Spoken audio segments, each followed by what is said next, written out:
Sa pack, walang malaki, walang maliit. Yung pinakamalaking aso ko, takot dun sa maliit na aso. Ang aso, pag lagi mo ini-stimulate, pagod ang utak, wala na siyang pakialam. Pag may nag-away, huwag sisigaw ah. Ang una lagi, ikaw. Pag ganyan, control the leash, huwag mo pansinin yung aso na yun. Kaya mo ba ilagay sa side? They are leading the walk eh. Isang magandang araw, mga boss amo. Dumayo tayo sa Taytay Rizal upang tulungan ang problema sa aso ng pamilya Dizon. Ma'am, pakilala ka muna. Hello po, ako po si Aika. Si Aika ang panganay na anak ng pamilya Dizon. Siya din ang madalas nakasama ng kanilang 6 na aso. Si Katie, isang Yorkie, ang pinakamayor. Meron siyang 2 anak na sina Cho at Fleur. Meron din silang Shih Tzu na si Percy. Ang pinakabago naman nilang aso na nirescue nila sa lansangan ay si Albus. At ang pinakahuli at pinakamalupit na kalabang mortal ni Katie na si Bellatrix. Mix siya ng Chow Chow at Labrador. Ano nga ba ang istorya sa pagitan ni Katie at Bellatrix? They've been friends for 2 years. As in, they go on hikes together, ganyan. Pero all of a sudden, biglang nag-aaway na lang sila. Parang it started with nagtitinginan sila. Tapos one time, sa room ko, doon kasi sila sa akin natutulog together before. Bigla na lang, parang yung bigger dog, ginanon yung smaller dog. Hindi pa naman, wala pa mga kagat, like parang warning na. So, hiniwalay ko muna sila. Tapos the following day, I thought wala lang yun. Tapos nung nasa dining naman kami, ewan ko kung ano nangyari, parang biglang may natapakan na something, tapos biglang nag-away sila. So from then on, hindi na namin sila pinagsasama. May point na nag-pierce through na. So ngayon, mas maingat na kami na magsama sila. But then, we go on walks together every day. Dahil sa insidente na naikwento ni Aika, ay hindi na nila pinagsasama sina Katie at Bellatrix. Ibang-iba sa samahan nila noon bago ang away. Ang gusto mangyari ng pamilya Dizon ay muli silang pagsamasamahin gaya ng dati. Pinalabas ko muna ang mga aso ng isa-isa sa kanilang garden. Halata ang tensyon dahil buhat-buhat ni Ma'am Jeanette, mother ni Aika, si Katie. Sa aking initial na assessment sa body language ng mga aso nila, ay sila ay mga kalmadong aso. Si Katie ang nagpapakita ng dominance kay Bellatrix. Ang sabi din ni Aika ay araw-araw din silang may packwalk. Kung ganon, ano kaya ang punot dulo ng away sa pagitan ni Bellatrix at Katie? Sinimulan ko ang pag-analisa sa pinakaimportanteng gawain sa pack leadership, ang packwalk. Ginayak ng pamilya Dizon isa-isa ang mga aso para sa packwalk. Ang una kong napansin ay ang paggamit nila ng harness. Ngunit ang mas interesado ako ay kung paano nila isinasagawa ang packwalk. Pagkalabas namin ng bahay upang mag-packwalk ay ang pagtaas din ng energy ng pack na overwhelmed yata si Aika o sadyang wala siyang idea sa packwalk. Kasi yung ginagawa, hinihila ka ng aso eh. Yeah. Ayan.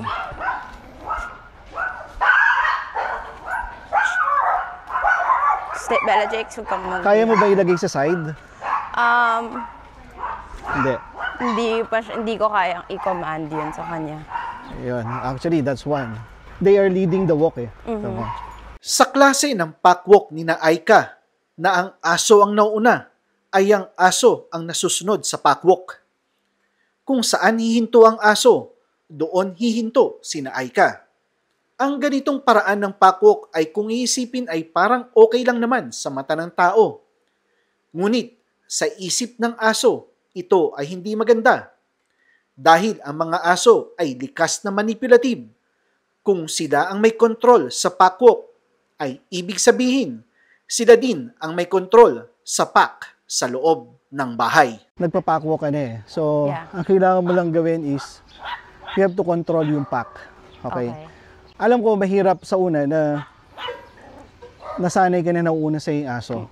The best form of pack leadership is kung kaya mo nang kontrolin yung aso na nandito mo lang.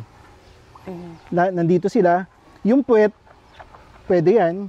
Yeah. Hanggang dyan lang. Ikaw ang magde-declare ng facing ng walk. Kung saan mo bala kuminto, doon lang yung hinto. Okay? Mukha namang pwedeng makaramdam ng pressure. Pitikin mo lang. Kasi pag pinipitik mo na, pag kinokontrol mo na yung leash, yung mind ng aso magbabago eh. Uy, kinokontrol na ako nung amo ko ah. Dati hindi naman niya ako kinokontrol, kung saan ko lang gusto pumunta, doon ako pupunta. Pero ngayon bakit na may pressure na sa akin? Control. Isang abilidad na nawawala sa tao kapag aso na ang pinag-uusapan. Parang lumalambot ang ating mga puso dahil ayaw ng karamihan na hindi masunod ang kanilang mga aso. Ngunit kung iisipin sa buhay ng tao, ang ama at ina ang kumokontrol at nagbibigay ng direksyon sa buhay ng kanilang mga anak habang sila ay wala sa wastong gulang. At ayaw nila na sila ay maligaw ng landas. Walang pinagkaiba ito sa mga aso at ang pagkontrol at pagbibigay ng direksyon sa aso ay habang buhay dahil kung hindi, sila ang kokontrol at magbibigay ng direksyon sa tao. Ako kasi, pag mild lang, shh, gano'n lang. So, kasabay yung leash pressure, no? Shh, leash pressure. Yung utak ng aso, shh, masasanay siya na, una, may pressure, then may sound. Pero later on, kahit sound lang, parang may pressure na sa kanya yun, pero wala. Tinuruan ko si Aika ng tamang paglakad ng aso. Madali naman itong natutunan ni Katie at Bellatrix. At good dog sila dahil tuwing bibigyan ko sila ng correction, sila ay nakikipag-eye contact sa akin.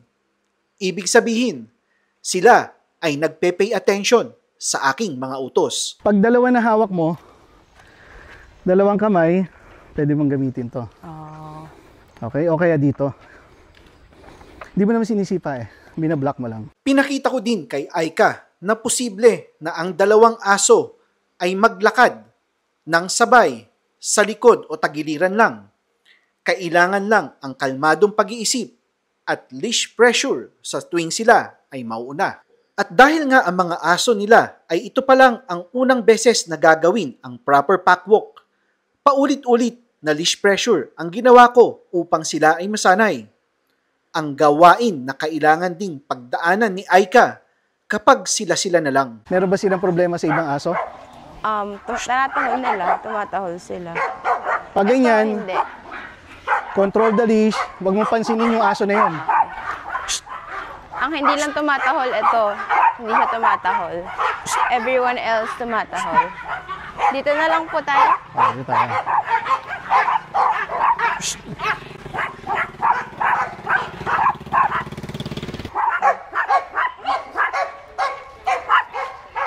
Yun ang problema dito. Pag hindi slip leash, wala kang control sa legs. Pagkalipas ng ilang minuto, ay pinasubukan ko kay Aika ang proper pack walk gamit ang mga teknik na itinuro ko sa kanya. At makikita ninyo na mas kalmado ang pack. Si Aika ang may control sa pack at hindi si Katie at Bellatrix. Okay na to. Ito parang hindi ko na siya hinihila masyado. Yeah. Ito nafe-feel ko yung hila. Well, mas bata kasi to. So, yung energy din eh. Ito, matanda na eh. Bellatrix. Yan. Yan, pag dalawa na, pwede kang mag-slow down, then abutin mo ng paa mo para pumunta sila sa likod. Okay, so pwede yun. Game. Lalaki pala to? Yes. Hindi yan nakikipag-away? Okay. Gagalit lang. Pero hindi siya pinapansin. Okay. Palagi lang siyang galit. So sabi, immaterial yung galit mo. Wala sa kanya nakikipag-away kahit galit siya. Yan. So, likod. Yan.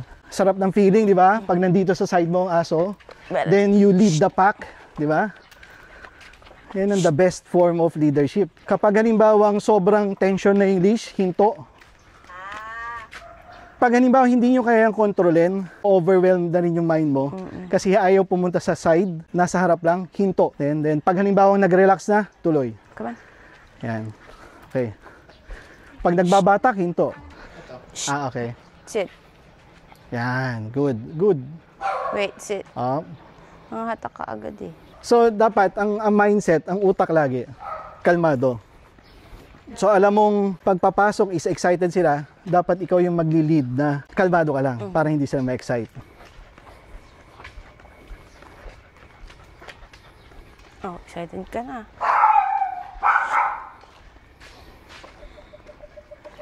Pag may gate, ang una lagi ikaw.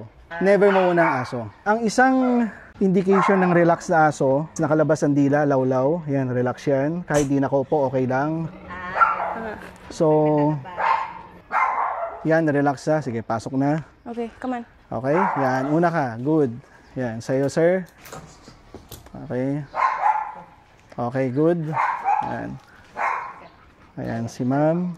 Excited to eh. Okay, sige, pasok. Okay. Yan. Eto, after namin mag-walk, binubuhat na siya. Dahil? Kasi hindi na namin siya, nandito na sa loob. Okay, pag may nag-away, huwag sisigaw Relax lang tayo. Tsaka huwag niyong isipin mag-away. Sa pack, ang ginagawa, lahat ng kalmadong aso, yun muna ang sama-sama. Alisin mo yan. Yeah, okay lang, kalmado siya ngayon eh. Kung ano yung pinapakita nila sa atin ngayon, at kung ano yung pinapakita kong leadership sa inyo, it influence the dogs eh. Diba? Ngayon, yan, kalmado yan. Ngayon, eto, kung siya ang instigador, nakadish siya. So ngayon may iisip niya, bakit ako nakadish? Eh yung mga kasama ko, hindi naman. At ito na ang moment of truth. Kung talaga bang magkaaway sina Katie at Bellatrix, at dahil si Katie ang instigador, Ako, siya pag nasa muna pack, ang nilagyan ko ng leash. umupo lang ako sa isang tabi na nakikita ko sila lahat. Then, tinitingnan ko yung nasanay na siya doon, no? Nasanay na siya doon. Etong grupo na to, lagi magkakasama. Pati si Bella. May separation na schedule. Kunyari, ito, yung dalawang malaki dito sila sa baba pag umaga. Okay. Tapos doon maliliit dun sa loob ng bahay. Okay. Pag sa hapon, medyo nagmi-mix. Pero separate pa rin palagi si Bellatrix tsaka si Katie. Ayun, relax na. Ikaw talaga ang ikaw ang leader nila. Pagkalipas ng ilang minuto ay lahat ng 5 aso ay kalmado na. Ito na lang si Katie ang hindi. Actually, 90% ng away ng aso dahil sa tao. Kasi iniisip natin na mag-aaway sila. Parang napansin namin, mas magtutuloy yung away nila pag yung kasamang tao, kabado. Yeah. Halimbawa, nakita mo yung dalawang aso nag-face to face, tapos nag-hysterical ka, no! Pag ginawa mo yon, chances are sasabong yon. Kasi siya naman, alam na niya na kailangan niyang iwasan to. Alam niya. Which is good. Merong ganun sa pack. Okay? Parang masasabi mo, bakit parang hindi sila masaya, hindi sila naglalaro? Meron talagang dalawang dominant na aso na never silang magsasama. Communication na nila na hiwalay tayo. Actually, yan si Katie, ang hilig niya ihian yung mga pinaghigaan ni Bellatrix. Which is a sign of dominance. Kita mo, relax lahat, siya lang ang hindi. So itong kukontrolin. Itong babantayan ng galaw. Kasi yung mga yan, dyan na lang yan eh. Magpapahinga na lang yan, eto hindi. Ngayon, paano gagawin nyo pag sa tingin nyo is magko-collide? Ang gagawin nyo, lalapit lang kayo. Wala kang gagawin, lalapit ka lang. Hindi ka sisigaw, no, wala kang gagawin ganon. Lalapit ka lang, ibablock mo siya. No sounds. Yung presence mo in between them, malaki ng tulong yon. Na sinasabi mo, basta nasa utak mo, huwag kang mga-away. Ang makikita mo sa away, growling, hindi nakabukas ang bibig, nga ganyan. Or lumalaki ang batok. Or lumalaki ang dibdib, gumaganon. So pag lumapit ang aso na gumaganyan, bablock mo lang. Madali mo i-block yan, paalang pwede na yan. But, tandaan nyo, pag na-late ka doon, pag hindi mo na-spot earlier, kahit i-block mo yon, tutuloy yon. So pag tumuloy ang away, huwag niyong aawatin dun sa unang kasi madidisgrasya kayo. Aawatin niyo sila dun sa pangalawa. Magbibitaw naman yan eh. O kaya, ito naman may leash, i-grab niyo sa leeg, sakalin niyo. Okay, maawa. Hindi nga sila naawang nabubutasan yung katawan nila eh. So, sasakalin mo lang para bumitaw. Okay? Tinuruan ko din sina Aika ng mind stimulation activity para kay Katie. Makakatulong ito upang ma-release ang kanyang excess energy. Bihira ang asong may maganito. Hindi ko alam yung iba, baka yung mga anak niya. Hindi gano'n yan.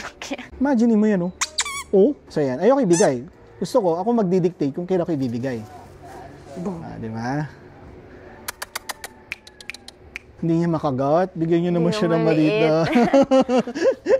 Yeah, pero yan. Isang mind stimulation sa kanya yan. Ang aso, pag lagi mo ini-stimulate, pagod ang utak, kahit isama mo pa yung si Bellatrix yan, wala na siyang pakialam. Pagod na siya eh. Pero gusto ko yung agawin din ni Bellatrix yan. Wag lang sila maglalaro ng the same, ng sabay. Pwede mo yung siguro i-set up yun, pero dun sa gilid. Ang aso, lahat na nakikita nila, ginagaya nila. Oo nga, gaya-gaya sila. Yeah. Kung halimbawa nakita nila lagi nag-aaway, mag-aaway sila. Pero kung nakita nilang you're in control sa pack, ang mangyayari sa inyo yan, pag halimbawa may gusto mag-aaway, titingin muna sa iyo yan. Gaganon muna sa iyo. Pero pag hindi ka nagpe-pay attention dun sa language nila, gagawin nila gusto nila. Di ba? Nag-walk ka, pinakawalan mo sila dito, kalmado lahat. Then ipasok mo sila, then pakain. So that every kalmadong ugali nila, they are rewarded by the food. Okay? Ngayon, pag may nag-away, huwag mo munang papakainin. Ibabalik mo sila sama-sama, hintayin mo silang kumalma, o kaya yung nag-away, i-walk mo. Isang ikot, silang dalawa lang. Pagbalik, sama-sama ulit, pakalmahin, then at saka pakainin. Ang aso, sa pack, walang malaki, walang maliit. Sa amin, yung pinakamalaking aso ko, takot dun sa maliit na aso. Actually, wag niyo yung i-attempt na paglapitin. Ay, di ba magbati nga kayo? Hindi ganon, walang ganon. Okay, baka may treats ka pa, lapit ka nga. Hindi ganon, wag ganon. Animal sila eh. They respect yung space. Mahalaga sa kanila yung space. Siya, ayaw niyang pumupunta doon yung isa. Yung isa, naghahanap ng away, pupunta. Siya ang i-evict nyo, papaalisin nyo siya. I think wala sa red zone tong mga aso. Kung nasa red zone yan, kanina pa nagbangayan yan.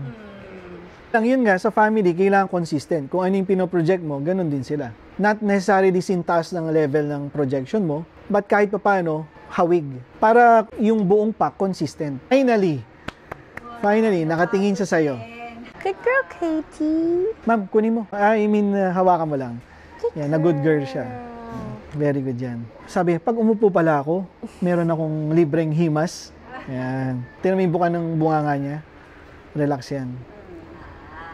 Ayos yan. Hindi pa siya umihigan gano'n, ano? Yan! Umiga na.